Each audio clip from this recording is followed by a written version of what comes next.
এই লোকটি বালতি ভর্তি পানি মাছের পেটের ভিতরে দিচ্ছিল। বাস ভাই আর দিয়েন না, মাছটি 4 কেজি ওজন বেড়ে গেছে। বাস আর না, বালতির পানি শেষ হয়ে গেছে। তারপর মাছটি হাতে নিয়ে বলতে থাকে, ব্যাস অনেক ওজন বেড়ে গেছে, তাড়াতাড়ি এগুলো সাইড কর। তারপর সেখানে দুটি লোক গাড়ি নিয়ে আসে আর গাড়ি থেকে নামে বলতে থাকে, আজকের দিনটা অনেক সুন্দর, মাছ খেতে অনেক ভালো লাগবে।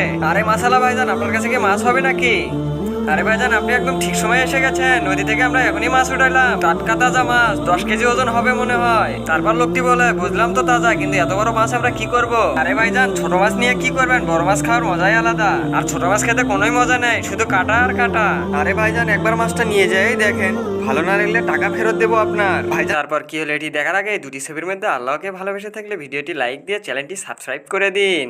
আর যদি শয়তানকে ভালোবেসে থাকেন তাহলে কোনো কিছু করার দরকার নেই। ভাইজান, কথা তো ঠিকই বলেছেন, এরকম মাছ তো প্রতিদিনই বাজারে ওঠে না। যখন খাবো একটা ভালো দেখেই মাছ নেই, তার 7 টাকা ভাইটি বলে।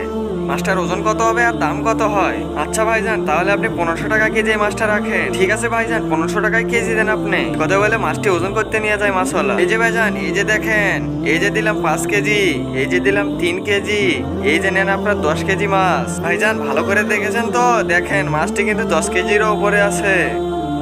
মাছওয়ালা পুরোপুরি মাছটা কেটে সুন্দরভাবে তার হাতে তুলে দেয়। আরে ভাইজান, এই নেন আপনার মাছ। কি হলো এটা? কি হলো? তারপর ভাইটি মাছ নিয়ে দ্রুত ওজন করতে যায়। তারা দেখতেছি এখনই কয় কেজি মাছ হয়। মাত্র 5 কিলো মাছ। তারপর মাছওয়ালা ভাই বলে, 5 কেজি তো হবে, ময়লা যে অর্ধেক ফেলে দিয়েছি আমি। আরে হারামজাদা মাছওয়ালা, তুই কি আমাকে আজকে দিয়ে মাছ কেনা শেখাচ্ছিস? 10 কেজি মাছ খেলে 8.5 কেজি মাংস হয়, 1.5 কেজি ময়লা বের হয়, আর তুই তো এখানে অর্ধেক মেরে দিয়েছিস। তারপর তার দোকানের কর্মচারী বলে, আগেই বলেছিলাম পানি কম করে দেন, এই তো এখন তো আমরা ধরা খেয়ে গেছি। তারপর ভাই দুটি বলে, আরে হারামজাদা, তোরা মাছে পানি মিশিয়ে দিয়েছিস, মার ওদেরকে মার।